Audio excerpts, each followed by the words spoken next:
Hi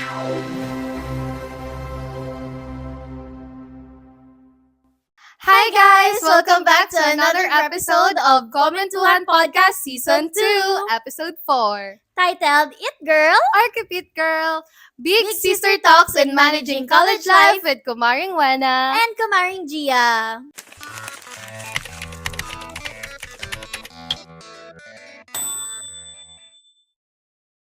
So Gia, can you explain sa viewers natin bakit It Girl or Gipit Girl yung topic natin for today's episode?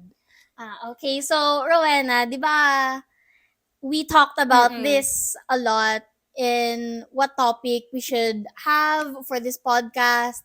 And something that relates to both of us Yeah. in managing college life, in our personal life, and our academic. And as much as we want to be this it girl na very demure, Yeah. very cutesy, very mindful, college life is such a struggle. Like, such a struggle talaga. It's so Hindi lang stressful. siya more on it girl lang na magiging, magpa pretty ka lang sa school. But girl, academic life is full of stress and a lot of juggling between subject, organization, student function. It's a lot to handle. And minsan, gipit ka sa oras, gipit ka sa grado, at minsan, gipit ka din sa pera. So, like, it's very expensive in college. So, we're going to give you tips on how to manage college life.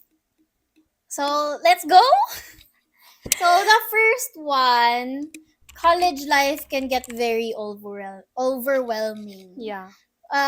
For my experience, di ba, Arwen, na I am an irregular student, I enrolled into communication in the second sem and didn't get to be a comm student ng first sem. Na regular. And for me, it was a struggle to get back on my feet, especially how different being in high school and being in college is. Because in college, a lot of the time, you do it yourself. Yeah. Like, you pick yourself up when you're down, when you're struggling, when you're going through a lot. Yeah. And as an irregular, it's definitely harder kasi I see you guys, kayo na regular, kayo na OG kumbaga Yeah. kayo. I see you guys na you have each other kasi blockmates kayo, classmates kayo Since most of the first sem. time. And for me, a lot of my subjects, hindi ko kayo kasama. Yeah. So I had to make connections my own and I had to figure it out myself. And parang, di ba, from online class to Mm-mm. face-to-face. So parang nag-adjust ka talaga, Gia. Kasi nga, being a regular student and a regular student, sobrang different.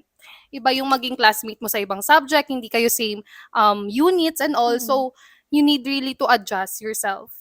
For the second tip naman, guys, is college is a path to a fresh start. So as much as we love to stay in our comfort zone, college gives more opportunities for you to gain experiences. Just like me, as someone na secretary ng club, ng Films Communities or the Bay Communication Club, parang ano siya, and also one of board member of College of Arts and Sciences Student Council, mahirap siya i-manage actually. Kasi, pero yung experience kasi, sobrang worth it. Oo. Lalo na ngayon na UWIC season, Oo. sobrang stressful, sobrang nakakapagod. Pero alam ko at the end of the day, yung experience na makukuha ko is magagamit ko siya in the near future. So yun talaga yung reason na gusto kong sumali sa mga organization kasi yung experience, yung meeting new people, alam mo yun, marami akong natutunan kasi not just in making letters, documents, pero yung alam mo yun, yung how to handle an organization, dun mo talaga masasabi na worth it lahat in the near future. So, if you want to join some organization, don't be shy. Kasi at the end of the day, worth it talaga siya, guys. For our next tip, definitely budget your money. Yeah. In your expenses, there are a lot of things that we want. Especially kami ni Rowena. As a girly As a person. as a girly, we love makeup, we love clothes. Yeah, we love Everything girly stuff, guys. Expensive. It costs money talaga. Lalo na kapag may sale sa Shopee. Yes, of course. We- Mga 11. Yeah. Ayan, subaybayan ko yan. So parang mahirap siya i-manage din minsan kasi we have also school fees. School Which is, fees. Very girl, stressing nakakasakit din sa siya. ulo. Super. Kasi nga, nakakaano siya sa pera. Maraming babayarin. Not just in school, pero yun nga, minsan hindi na rin namin mabibili yung mga wants namin. Kasi nga, mas inuuna yung needs. Oo. Kasi nga, Mm. importante yung needs kaysa sa wants namin. Pero minsan, makaya naman namin mabibili yung mga makeup, yung mga stuff na gusto namin, even though may mga school fees kami. And just to add lang, Rowena, kasi di ba you're boarding, Yeah. you're not from Marbel. I'm and from you- Norala, guys. And compared sa akin, na same city ako, so, from Coronadal, and iba talaga yung allowances Expenses. natin. No? Yeah.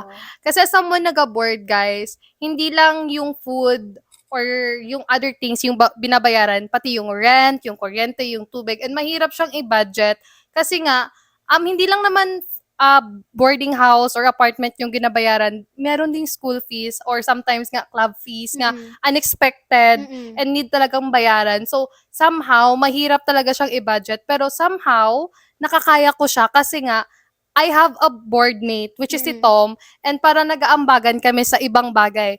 Like sa rice, magdala siya ng rice, magdala din ako ng rice from our hometown. Tapos parang sa food naman, nag-aambagan lang kami. Like, bibili lang kami ng isang food kasi nga, kasya naman siya sa amin. Oo. So parang maging less gasto kami ni Tom kasi minsan yung ibang bagay din or ibang gamit namin is like nag-share-share lang Mhm. talaga kami. So parang nakakaya namin na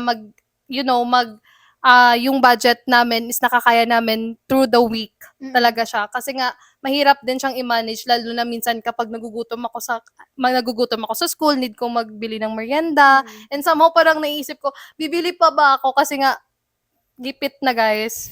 Kaya yun, tip ko lang is just manage your yung money mo talaga or allowance kasi mas need mo talaga i-prioritize yung needs versus wants mo. As And- someone nag-board.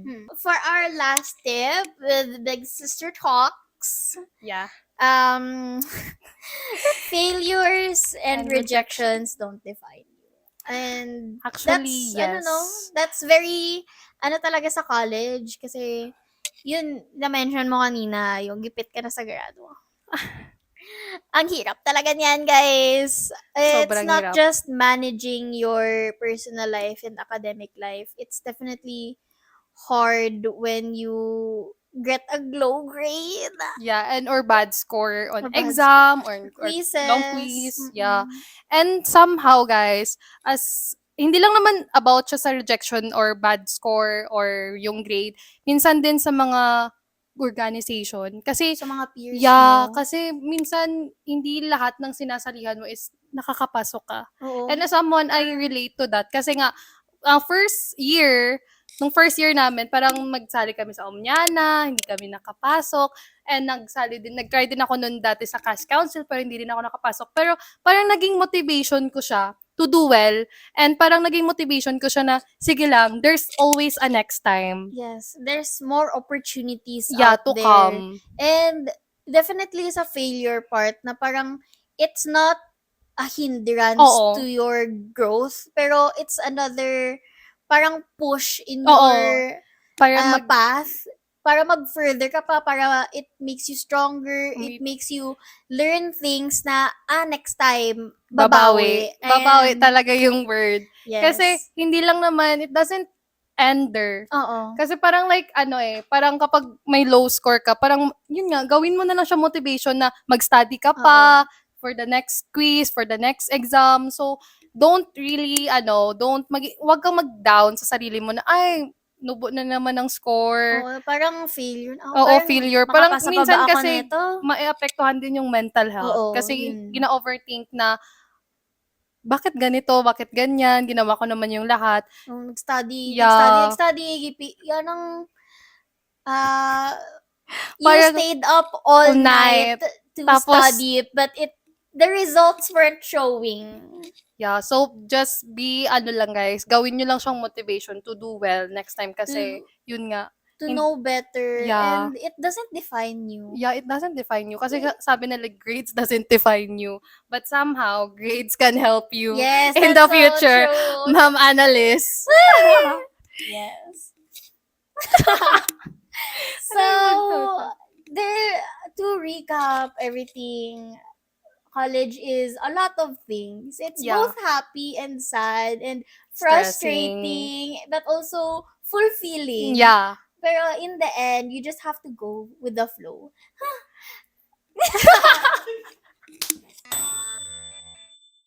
So that's all for this episode. We hope you enjoyed tuning in with Kumaring Wana. and Kamaring Gia.